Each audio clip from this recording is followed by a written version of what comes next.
mau segera di Pemulasari atau tahu teknisnya teman-teman IPJ itu ya cerita teman-teman IPJ itu sendiri gitu.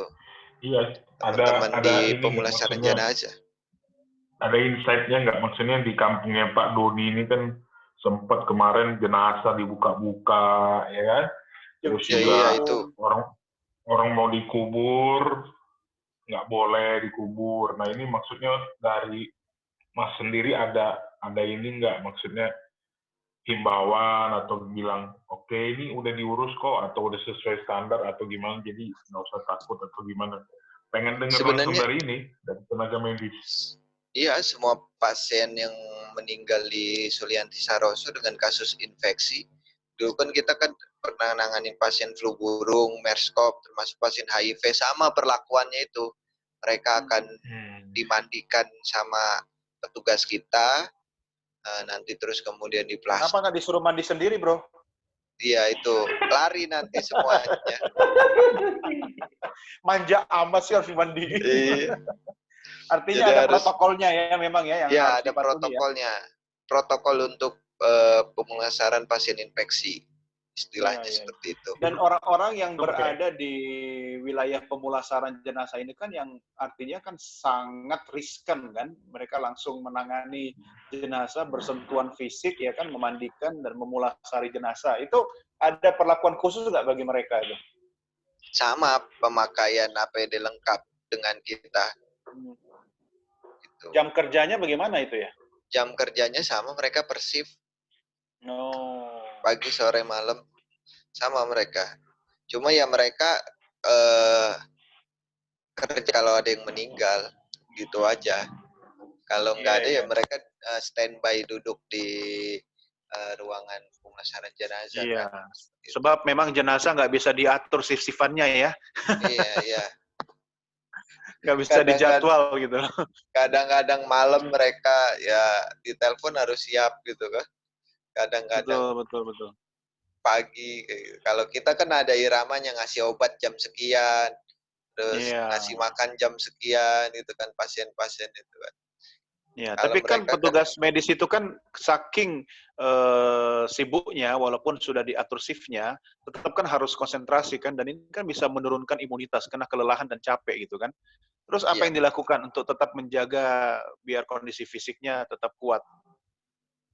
Kalau saya sih, kita dikasih multivitamin juga kan sama makanan juga dari rumah sakit, terus dikasih tempat istirahat yang dekat dengan rumah sakit gitu.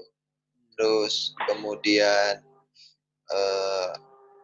apalagi ya, terakhir ya tentu kita pemakaian APD yang harus betul-betul saling mengoreksi gitu. Kita kan ada tim perawat itu, ada perawat IPCLN, jadi dia yang mengawasi kelengkapan pemakaian kita, terus kemudian tertutup yang enggak, kayak gitulah. Jadi memang untuk meningkatkan imunitas, ya kita makanan bergizi sama multivitamin sama istirahat itu aja sih. Terus satu APD itu atau orang 8 jam ya bro ya, harus dikit terus, mau lapar, mau buang air ditahan dulu gitu ya, se-ekstrem itu kan? Tergantung tempatnya sih sebenarnya. Kalau kita iramanya itu, kalau yang di IGD itu, misalnya kita kerja 8 jam, itu dibuat dua pemain gitu, 2 gelombang. Gelombang pertama misal dari jam 1 misal sampai dengan jam 4 misal gitu kan. Gelombang kedua jam 5 sampai dengan jam 8. Jadi biar enggak 8 jam full kita pakai baju itu. Nah, kecuali memang teman-teman yang berada di rumah sakit yang terbatas tenaganya, terbatas APD-nya, itu kadang ada yang sampai 1 shift mereka pakai baju itu. Oke. Habis dipakai langsung buang tuh Bu APD-nya? Iya, wajib dibuang. Nggak bisa dikoleksi buat kenang-kenangan gitu loh. Baru gue mau nanya. Kan kenang-kenangan dipajang di ruang tamu, pernah menjadi bagian dari berjuang melawan COVID-19. Wih, keren itu. Difigurain Cukup gitu ya, Bro ya. Cukup difoto aja udah. Dikirim ke Bro Doni aja ntar. Jangan. Filmnya pindah. Cukup difoto aja lah. Ada teman saya tuh yang jadi dokter tuh yang saking apa ya stresnya itu dia nari-nari itu loh yang viral itu loh bertiga. Dokter Andi itu yang di tengah itu. Itu yang joget-joget itu loh di medsos itu loh. Saking apa ya? Ya memang TikTok.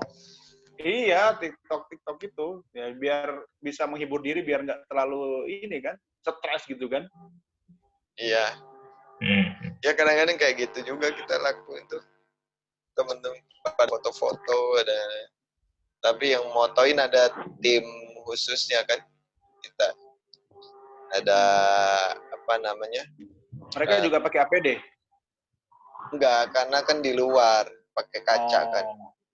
Oh, iya. Jadi kayak di akuarium gitu ya? Iya.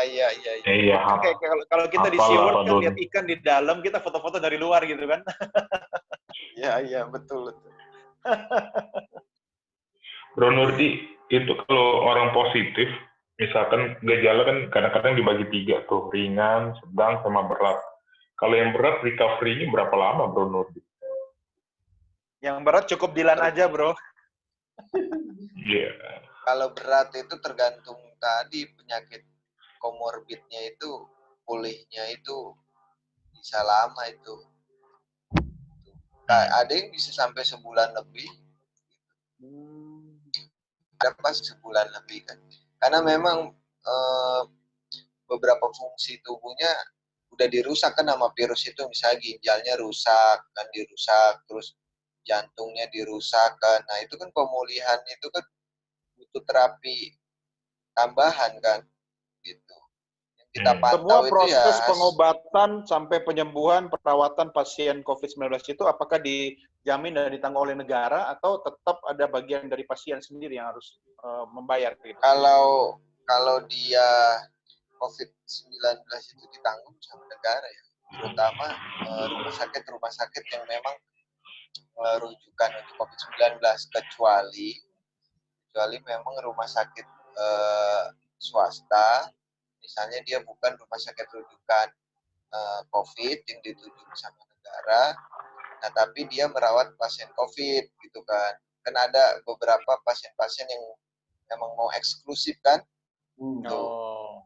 Oke. Nah, itu mereka tidak dijamin gitu karena memang bukan rumah sakit yang ditunjuk sama negara untuk menangani pasien COVID. Tapi kalau misalnya ditanggung dan dijamin oleh negara di rumah sakit negara atau pemerintah gitu, tapi jumlah pasien yang bertambah tidak seiring dengan bertambahnya jumlah tempat tidur, itu kan tidak bisa ditampung juga di rumah sakit kan? Sampai hari ini sih kita belum tahu ya data yang dirawat di rumah sakit itu berapa gitu kan, karena memang untuk di Jakarta sendiri itu terus ditambah sih sebenarnya untuk kapasitas itu ya, apalagi Wisma Atlet itu kan kapasitas 3.000, tapi kayaknya baru 1.000-an kurang yang terisinya gitu kan. Wisma Atlet ya? Dan itu kan pasien penyakit ringan kan. Nah cuma cuma itu sih sampai hari ini kabarnya seperti itu, kalau pasien COVID yang bukan dirawat di rumah sakit yang ditunjuk pemerintah itu tidak dijamin. Oke. Ya mau dijamin atau tidak, yang penting jangan sampai kita kena COVID lah ya. Makanya harus jaga kesehatan ya. Betul. Jangan sampai. Ini ada pertanyaan dari Bu Wiwi. Mas, apa beda reaksi tubuh bila diberi obat untuk menyembuhkan setelah positif COVID dengan diberi vaksin sebelum kena COVID. Sumpama nanti vaksin sudah ada nggak bedanya reaksi tubuh? Ada bedanya. Kalau dia misalnya kayak kita divaksin ini kan TB kan, atau divaksin difteri, itu kita tidak mudah terinfeksi kan, karena memang tubuh kita sudah mengenali virus itu gitu sih. Tubuh kita sudah mengenali virus itu, ibaratnya udah tahu nih cara melemahkan dia itu seperti apa gitu kan. Ya sebenarnya kalau sudah mengenali berarti kan sudah kenalan, bro. Kalau sudah kenalan mending diajak ngomong baik-baik. Kamu jangan ke sini. Kamu biar pergi aja sana dari Indonesia gitu. Nah, kirain Bro Dodi mau kenalan sama mertua corona ini. Balik lagi mertua. Kayaknya mertuanya masih di Cina, bro. Atau di mana lah, nggak tahu lah. Tapi teman saya di Singapura ya, dia stres juga tuh. Di sana kasus corona setiap hari itu ada 1.000. Karena iya, tapi di lockdown juga nggak bisa. Habis gitu. dong. Habis dong penduduk Singapura. Singapura bukannya kasusnya baru-baru ini meningkat lagi ya? Iya, jadi naik lagi. Gitu. Yang TKW itu ya, kalau nggak salah ya? Ya, WNI yang ada di sana juga memang ada gitu kan. Tapi sebenarnya kan masyarakat di sana juga seperti fenomena gunung es gitu loh. Apa yang di bawah permukaan itu tidak kelihatan. Dan ternyata, ini teman saya kan jurnalis di sana. Ya mungkin tidak semua di cover lah, atau tidak semua dirilis gitu kan ke media. Ya mereka juga khawatir gitu. Ada 1.000-an kasus itu setiap hari. Karena kalau dirilis juga ke media, orang panik. Nah, sementara kepanikan orang yang tinggal di negara pulau, itu kan beda sama kita. Kita ini masih bersyukur ya, dari Sabang sampai Merauke, kita tinggal di pulau, misalnya yang di Jawa aja kan itu kita masih luas gitu kan, dibandingkan Singapura, itu kan luasnya itu tidak lebih luas daripada DKI Jakarta sebenarnya gitu kan. Kemana ya? Mereka kemana gitu, iya. Mau lewat darat misalnya ke Malaysia gitu kan, Malaysia juga lebih parah kan di lockdown gitu kan. Mau ke mana, ke Indonesia ya, ke Batam, ke Bintan gitu kan. Nah, nyebrang pulau kan, nyebrang laut susah. Ya, jadi ya sekarang banyak-banyak apa di rumah, jaga kesehatan. Nah, makanya biar imunnya meningkat ya, nonton ini dong, film-film komedi gitu kan. Nonton Mr. Bean, YouTube yang lucu-lucu. Iya. Kalau kebanyakan marah-marah, kebanyakan lihat data COVID, pusing sendiri, nanti juga stres gitu kan. Makanya, kalau ada pasien di rumah sakit nonton berita, saya suruh tuker itu. Jangan nonton berita. Pusing ya. Cari film-film yang ini kan. Iya. Menarik kan. Setuju. Bro Nurdi, mau tanya, ini kan kayak Korea Selatan kan dianggap sukses lah ya, sama di Vietnam kan masih nol juga kan.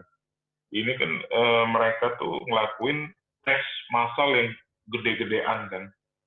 Jumlahnya sampai misalkan kayak di Korea itu sampai 500.000 tes gitu. Itu emang untuk tes itu fungsinya untuk melokalisasi si penyakit ini atau virus ini atau gimana, bro?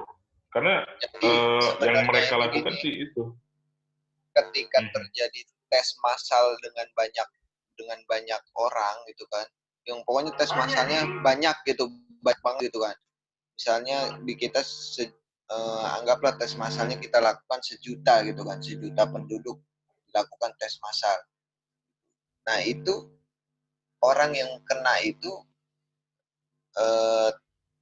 orang yang terkonfirmasi positif itu kan akan dapat datanya, dan itu mereka langsung diberikan intervensi untuk karantina. Nah, artinya memang semakin banyak orang positif yang dikarantina, penyebarannya itu kan semakin sedikit gitu loh. Nah ini kan masalahnya ini, kenapa di Indonesia angkanya kayak gunung es itu ya, masalahnya belum banyak yang dicek gitu kan. Bahkan istilahnya kan sampai kenapa Kemenkes mengeluarkan pedoman terbaru, ada istilah OTG kan, orang tanpa gejala. Ya memang betul dia ternyata terinfeksi karena imunitasnya kuat gitu kan, tapi sebenarnya dia ada virus yang menjadi carrier kan, pembawa gitu.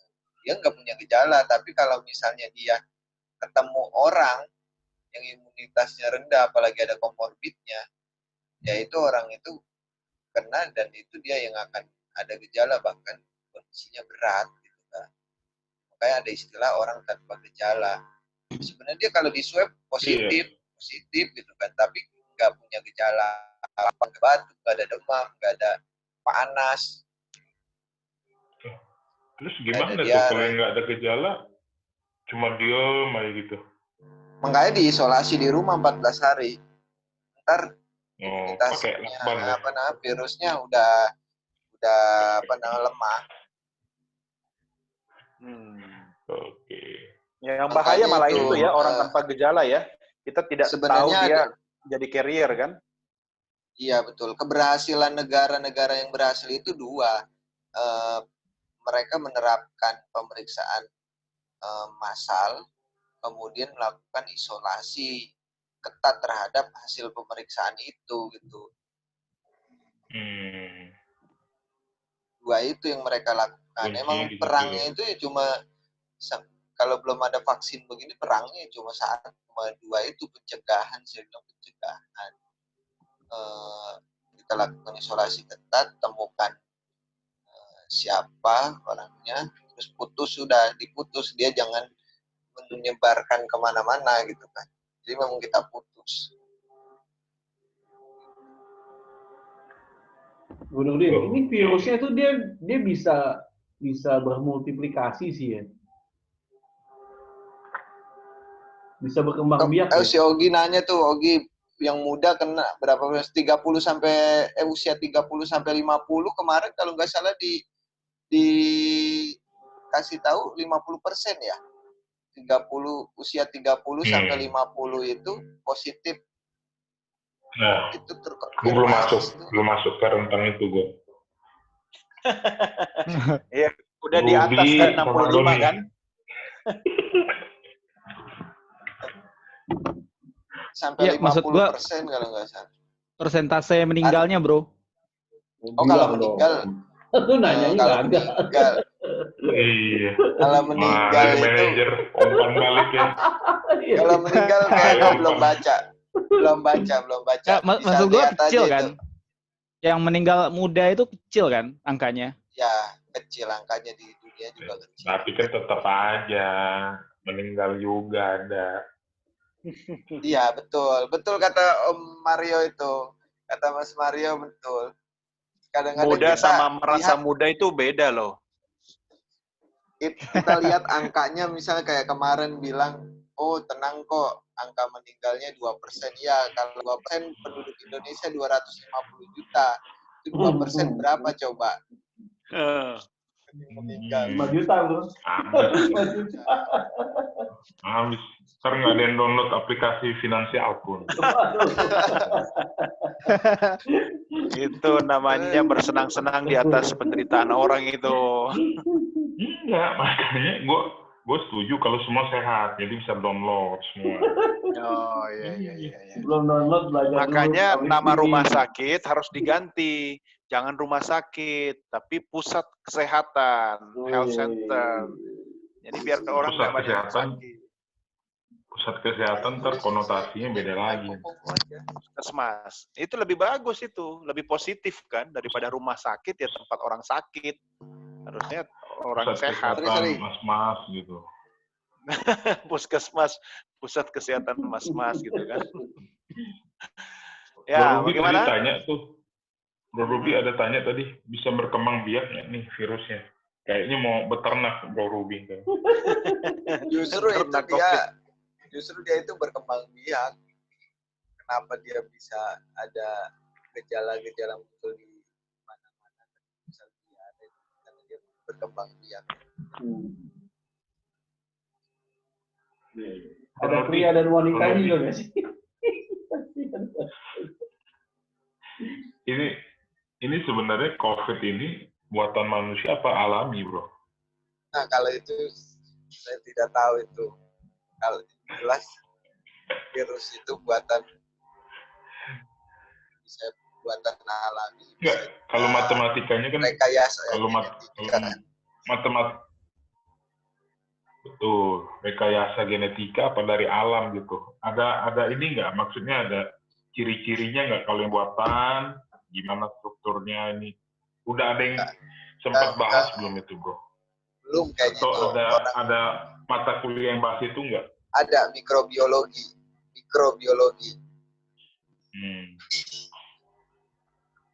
Teman-teman di biologi molekuler, itu bahas itu kajiannya itu. Iya, harusnya mereka bahas tuh. Karena kan orang konspirasi udah kemana-mana tuh sekarang. Di IG banyak banget kan. Jadi meresahkan masyarakat juga. Oke, thank you Bro Nurdi. Bro Ruby, Bro Doni ada yang mau ditanyakan lagi? Ya. Justru pertanyaan pamungkas dong dari Bro Mario. Oh iya, pertanyaan pamungkas. Bro Nurdi sudah berkeluarga belum? Sudah. Oh beda ya? Beda. Oh sudah. Enggak, ini pertanyaan kuncinya ini. Visi dari Bro Nurdi sendiri, visi seorang Nurdiansyah ke depan mau ngapain? 5 tahun, 10 tahun, 30 tahun, apa mau jadi presiden atau gimana gitu? Sampai hari ini. Ditanya itu bro kemarin bro. Oke, minta ditanya itu dia lupa nggak ditanya itu dia. Itu belum bersimulasi, belum berkembang. Evolusi. Ya nanti gue tanyain deh sekarang lu apa visinya? Gue masukin. Iya. Apa visinya apa? Iya, Ian dulu aja. Oh, ntar gue jawab aja bro. Visinya itu ya tetap bisa bermanfaat untuk teman-teman terutama perawatan gitu, teman-teman kesehatan. Oke, tetap sehat bro Nurdiansyah karena siap. Bro merupakan benteng terakhir ya kata Bro Doni tadi, garda terakhir dari pandemi ini gitu. Karena saya kalau disuruh jadi dokter nggak kuat saya. Itu makanya yang jadi dokter nggak ada seragamnya yang muat bro. Ada bro. APD-nya nggak cukup bro. Ada banyak yang kayak Mas Mario ini sepatu bootnya nggak muat, kakinya masuk, nggak muat di betis. Nggak muat di betis. Iya. Harusnya dibuat dari bahan karet ya, yang elastis ya. Enggak, gue mah gampang pakai toron aja, toron penguin.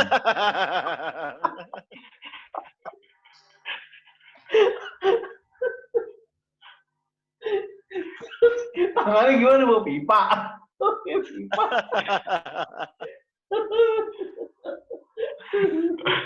Oke. Siap. Oke bro, take a rest bro, supaya sehat nanti bisa melayani pasien-pasien. Nanti kalau ada apa-apa kita bisa kontak bro lagi. Oh ya teman-teman, bro Avicenna juga bisa rapid test tadi, silakan kontak Bro Nurdiansyah. Langsung bisa layanin rumah ke rumah ya berarti ya. Oke. Thank you, Bu Nurdin. Thank you ya. Oke. Terima kasih sekali lagi. Tetap sehat. Ya, dan juga buat teman-teman yang lain ya yang sudah ikut begadang bareng kita malam ini. Bagaimana, Bro Mario? Pesan-pesan terakhir? Pak Mario dong. Pesan terakhir. Ya, izin live ya. Yes, siap. Thank you, Bro. Terima kasih ya semuanya ya. Iya. Oke. Pesan terakhir dari Bro Mario. Perasaanku nggak enak nih, Bro Mario. Nunggu mau kena COVID. Agak nggak enak perasaan aku nih. Tolong pesan terakhirnya yang baik ya. Oke. Gitu teman-teman, bagi yang nonton di episode kali ini, Semoga tercerahkan, pertanyaan-pertanyaannya dapat dijawab. Kalau masih penasaran tentang COVID, bisa langsung tanya langsung. Bro Nurdiansyah ada di grup. Oke, kurang lebih itu. Silakan ditutup. Thank you. Thank you. Oke, demikian episode kali ini. Semoga bisa bermanfaat buat teman-teman semua, bisa terinspirasi. Sampai jumpa Senin di Do Re Mi Show bersama dengan ada Do di sini, Doni the Kaiser. Daniel saya Ruby Herman. Oke, Mi Gading Martin. Kamu udah nggak di TV. Kamu udah nggak di TV. Gading Martin. Bye. Mantan nih Gisa ya.